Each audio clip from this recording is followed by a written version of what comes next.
My next guest is a welterweight contender, and he trains out of Nick Catone MMA in New Jersey. You can catch his next fight at CFFC 126 when he takes on Alonzo Taylor. He joins me right now. His name's CJ LaFragola. CJ, welcome. Pleasure to have you on the show, man. Thank you for having me, man. I look forward to chatting up a little bit here and talking about this next fight. I'm super excited. It's gonna be a battle down there in Tampa, so it's gonna be good stuff. Yes, yes, sir. It definitely will be. It's a intense opponent, is how I would describe this guy. But we'll put a bookmark in that one. I have to talk about CFFC 120. Your fight against Aaron Walker. I was cage side for that one. And before I talk about you, I have to say this about Aaron Walker. What a tough kid. I mean, there was a lot of heart that he put out there. He didn't get the result. You basically put on a dominant performance, but this kid could have quit and he didn't. I wanted to get your take on this fight. When you look back at that 15-minute mauling, I'll call it, my words, not yours. I think you 10-8'd this kid every round, but he didn't quit.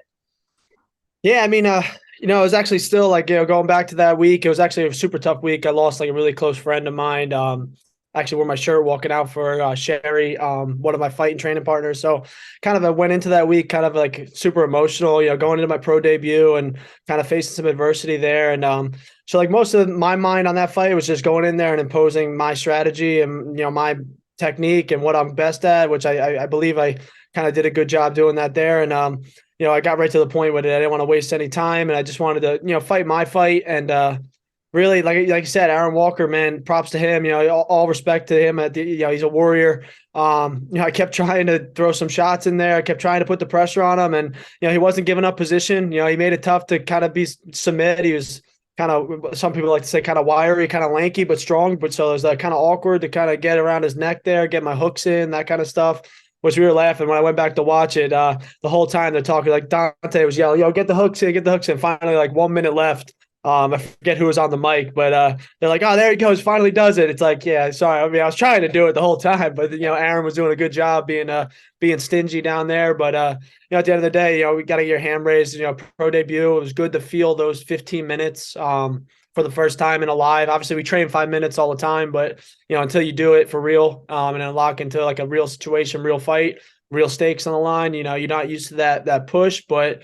It's just exciting. And like I said, it's funny. You get that first takedown and you look up you don't look up the clock, whatever. You hear your coaches yelling and like, man, you're a minute 30 in. It's like, we got like 4 more minutes here or whatever. So it definitely was a change of pace, but it felt good, like I said, to feel out those 15 minutes and just to get that test and get that cage time. Making that walk as a pro for the very first time, especially in the AC at Hard Rock. I mean, those are big shows. Those are big cards. You have, hundreds of people in attendance. Like, not every regional MMA show is like that. And for you to make your pro debut at CFFC 120, like, build up behind the scenes, like, was there that sort of like excitement in your area as you were getting ready for it? Being a South Jersey guy myself, I mean, actual home is like I'm in Philly now in my apartment, but yeah, I grew up South Jersey, like 25 minutes from AC. So like for wrestling in high school, we trained for the States there. Boardwalk Hall right next to, Hard Rock kind of that's where States was. So like me getting ready for AC was the perfect pro debut that I can even ask for. So I felt at home. I had all my home crowd there. It's like my backyard. And I was just blessed to be able to make my pro debut in Atlantic City. That's the place, like I said, I trained for my whole life to compete there. And there was definitely some jitters, some energy. It was a positive energy. Like people always say, nervousness and excitement are right on that fine line. And it was a lot of excitement for that one, especially being at home. Before the walkout, just like hearing people chant my name and stuff it was really special. And that's what's I look forward. Tampa, I got a pretty good group of guys coming down, and also I have some family and some friends down there too, which is nice. So I'll still have that same, not maybe as strong a support as obviously Atlantic City being at home, but I'll still have a good support staff behind me, which I look forward to. It's going to be a cool show. It gets at the fairgrounds. It's not at the Hard Rock like normally. So it'll be exciting, change the scenery, but look forward to it. You've been a busy man between CFFC 120 and 126. That also included a stint where you trained a little bit in Florida. Can I ask you a little bit about kind of what you were up to earlier in the summer? Yeah, so I reached out. So Colby Covington's a good friend of mine. Back going to when I wrestled at Brown, he used to come up and roll around with us. He's a Oregon State All-American, so he has that wrestling pedigree. As you guys all know that, I don't have to explain that. But So he used to roll with me, help me out with the grappling stuff. I would sometimes fly down to Florida back in college, kind of help with the wrestling push. If he had like a wrestling fight coming up, I'll gladly, give him some rounds there. But it was cool. He invited me and allowed me to jump in with his gym down there at MMA Masters. I got to like work with a couple of the young guys there too. And it was just cool to get a little push with Colby. He's legit. Like, he calls himself the cardio king, and he's not kidding. So like, that was just great, just to test myself and just to get that, different looks, different feels. And that's what it's all about. I mean, you could train with, obviously you got your core training group, which I love. My team's been great. They, I got a core group of guys. I got this guy from Georgian guy, Becca. He's going to have a fight hopefully soon. We've been trying to get him booked. We got a couple guys, David Gladfelter. He's a CFFC vet at one point. So, we got Gavin McQuaid I've been working with a lot. And then I work sometimes here with the Marquez guys. So, Sean every now and then I get looks from, and Manny, another CFFC guy. So just trying to get different looks, that's what it's all about. You can't just train with the same guys every day, or it's going to get stale. You're going to learn each other's styles. And, like at the end of the day, it's always a stylistic matchup. You never know what you're going to face. So you got to be prepared to kind of test those waters in practice. And then obviously when you get into the real thing. I'm going to use this opportunity to slide in one Colby Covington question. Quite simply, what does he need to do to beat Leon Edwards? Do his fight. Don't try to stand up there and bang and, just like he always says to me, at least when he talks to me on the side, it's like, at the end of the day, you got to win that fight, get your hand raised. It doesn't have to be, this beautiful knockout, whatever. I think if he brings that pressure that he can and knows how to do, like we've seen him do, especially in like when he fought RDA, and also when he fought Robbie Lawler, like that was in New Jersey, he fought him, and just bringing that pressure and bringing that volume. And that's why Colby Covington wins fights. He's got that tank. He's been blessed with cardio for days. And I think if he brings that pressure to Leon, keeps him controlled, keeps the space, closes that distance, like we saw. I mean, with Leon, you give him space, he can do some damage with like head kicks, obviously, like we saw with Usman. And so it's just closing that gap and just keeping that foot on the pedal, keeping him against the cage. I think making it messy. I think he can win that fight. A little bit of a parallel here. Colby Covington, Kamaru Usman, and then there's you and Alonzo Taylor. I'm bringing that up because you're talking about four guys that all know a thing or two about wrestling. And sometimes when you get really high-level wrestlers going up against each other, you get that Usman, Covington sort of just all-out war. Your thoughts on this matchup against an opponent with a similar background in wrestling pedigree as you?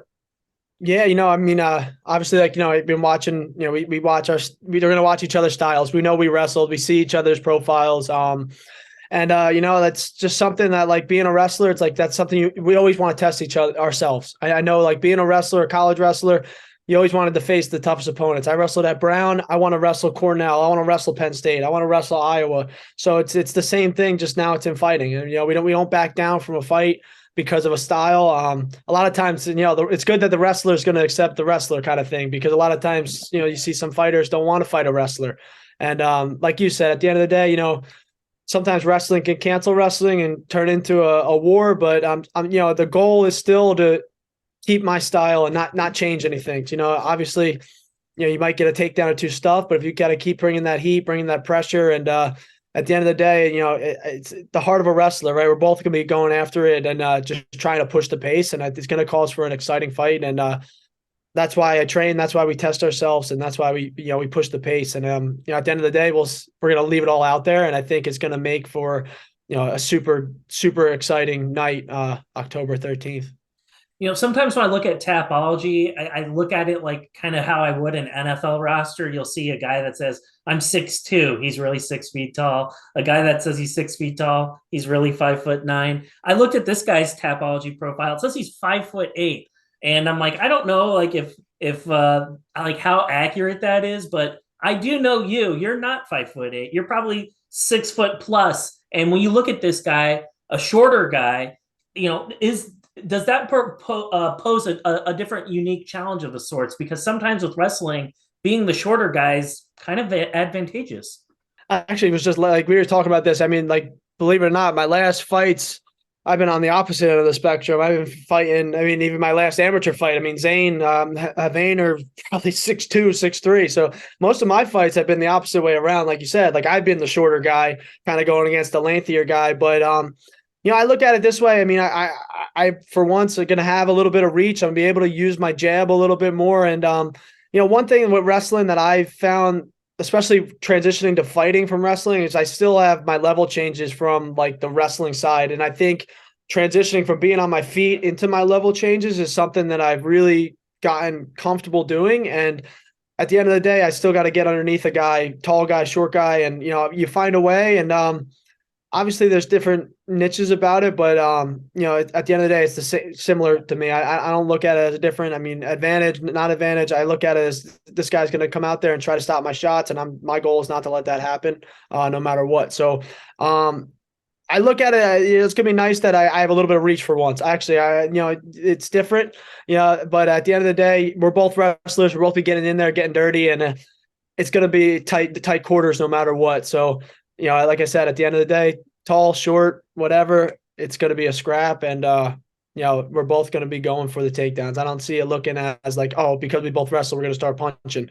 Obviously, it might turn into that after a few takedowns are exchanged. But, at the end of the day, I feel like this is going to be one of those. You're going to see a lot of volume, a lot of shots, a lot of leg attacks, and then it's going to turn into a war. So I look forward to, sharing the cage with Alonzo. That's all. When I think of like MMA, and this is probably me being the media guy, the skeptic, right? We kind of have to be assholes sometimes. That just kind of is the nature of it when you're on this side of the mic. There's a ton of record padding in regional MMA. I see it all over the place. And you are like the guy. People talk about taking tough fights. You're taking the toughest fight, I think, that you possibly could take right now. This guy is no joke. He is the real deal. He's had a ton of success. And there are probably some people that probably asked you behind the scenes, like, CJ, why are you fighting this guy like right now? You could fight a way easier guy right now. Like, I'm sure this has been a topic that's come up, but you and your coaches, you see something here, you like it. But I won't ask you something so much about what it is that you like about Turner, but just more so your thoughts on just matchmaking. And do you agree? Do you think record padding is a problem in regional MMA? It's a hard question, obviously, to tackle. I'm not one to talk down on certain people, but that's one thing about the CFFC is no matter what, I think for the most part, you're not going to get that easy fight. And that's something where you got to just at the end, by being a part of Cage Fury, you're going to be getting the best matchups. But on the flip side, you're going to be getting the best exposure, I think, at regional. So I think being a part of Cage Fury has been great. Being able to be on there, both my first two pro fights through them.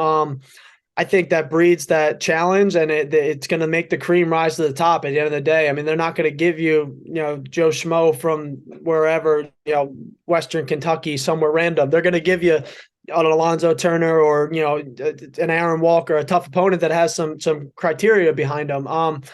Obviously, it's a business, right? So I will say the pad in the record part, at the end of the day, you might have to do that a little bit the way if that's how Dana White and the UFC is going to look at, record wise, if they're looking for a guy that's 5-0, 10-0, whatever, if that's going to be the way to get your foot in the door there, I mean, you can't put blame on the fighters that are doing it either.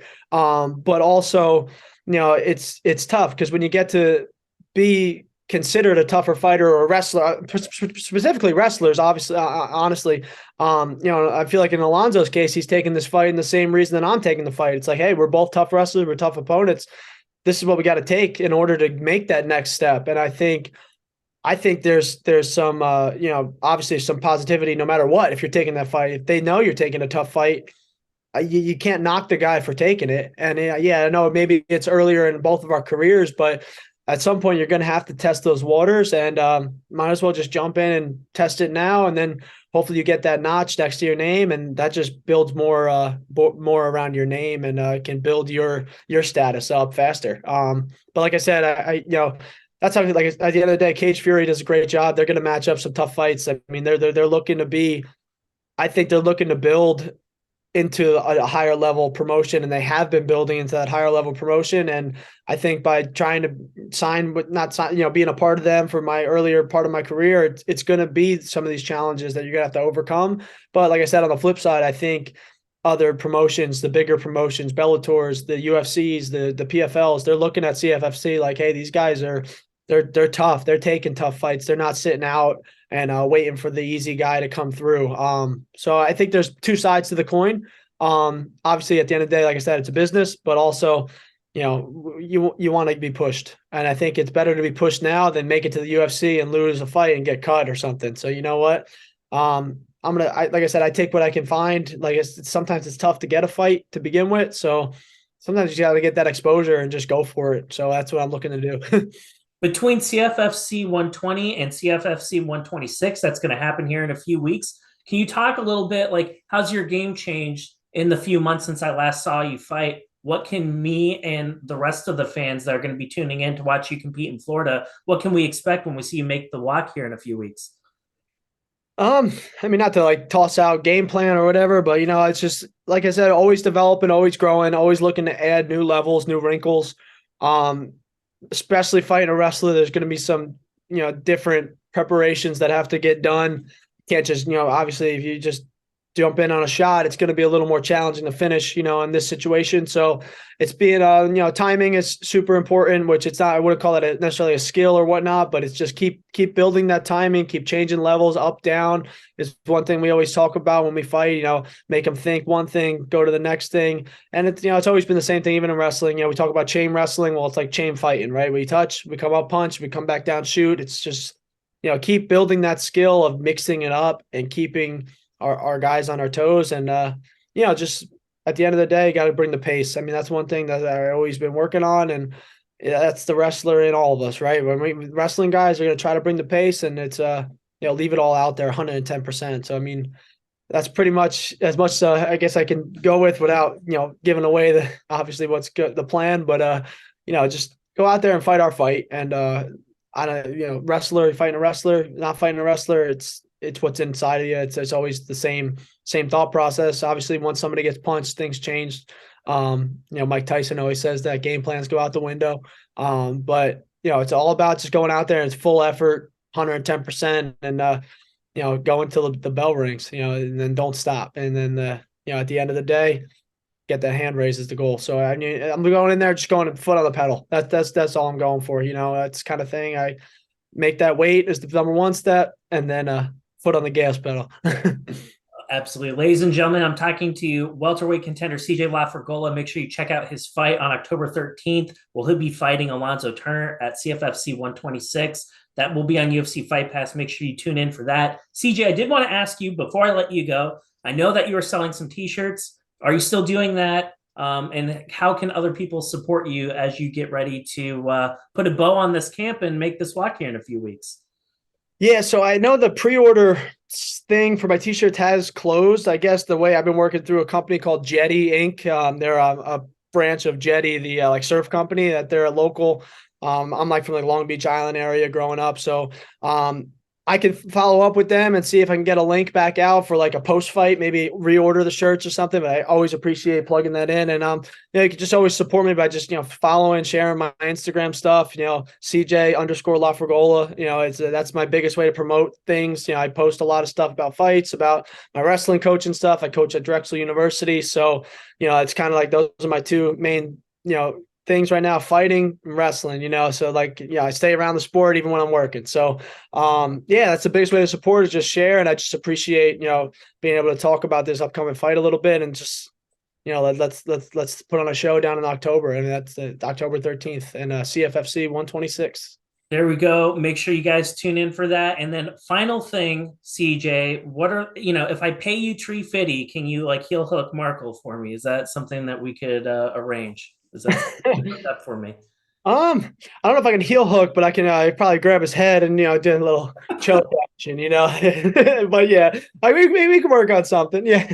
Perfect. Well, I did have one final thing for you. Did you have any sponsors or anyone out there that you'd just like to thank before I let you go? Yeah, I always have, one of my main sponsors is Matt Blatt Kia over here in Egg Harbor Township. They're also in now they're growing out. Matt Blatt's growing out in Philadelphia, and they're also out in a little bit of PA suburbs. So they've always been supporting me. They're flying down to the fights. They'll all be in attendance. So I really appreciate all they do for me, and it's just a great group of guys, and Like I said, I appreciate them, following me. They support me with fights. They help me with cars. If hey, my brakes are going, they check it out, fix it. So, yeah, I appreciate all the stuff they do from us, and a couple other guys. Mickey's Protocols, local bar in town. They'll be streaming the fight. They're basically doing like a fight party, which they always do. Like last fight they did it. They had it on in the whole bar. So I always appreciate the guys in town going the extra mile for me. And one more, I got an auto detailing company, Dalen's Auto Detailing. They keep my car clean and shiny, throughout the off season. So, got that Jeep Gladiator. Got to keep it nice. There we go. Well, CJ, I appreciate your time this evening. I wish you the best of skill here in a couple of weeks, and I look forward to having you back very soon. Awesome. No, thank you so much, brother.